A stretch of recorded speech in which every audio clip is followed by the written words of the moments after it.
লাঠিসোঁটা নিয়ে সড়কে সংঘর্ষে জড়ায় মাদ্রাসা শিক্ষার্থীদের দুই পক্ষ, চলে ধাওয়া পাল্টা ধাওয়া।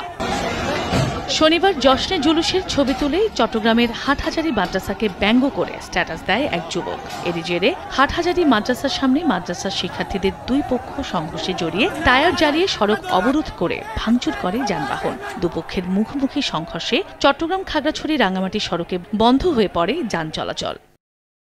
এদিন সন্ধ্যায় হাটহাজারী থেকে ফটিকছড়ি ফেরার পথে ফেসবুকে আপত্তিকর পোস্ট দেয়া অভিযুক্ত যুবককে আটক করে পুলিশ। পরে পরিস্থিতি নিয়ন্ত্রণে ১৪৪ ধারা জারি করে উপজেলা প্রশাসন, যা চলবে বিকেল ৩টা পর্যন্ত। মোতায়েন করা হয় সেনাবাহিনী। পরে যৌথ বাহিনীর হস্তক্ষেপে সড়ক খুলে দিলে স্বাভাবিক হয় যান চলাচল। আমি আপনাদেরকে কথা দিচ্ছি, আপনাদের যারা উদ্ধার হয়নি, আটকা পড়ে আছে, আমি আমার রেসপন্সিবিলিটিতে আপনাদের কাছে এনে পৌঁছায় দিব। এটা আমার কথা, ইনশাআল্লাহ। আমি আপনাদেরই লোক।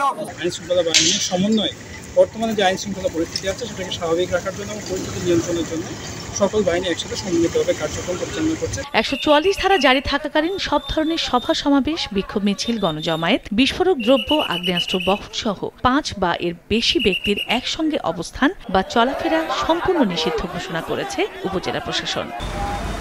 সময় সংবাদ, চট্টগ্রাম।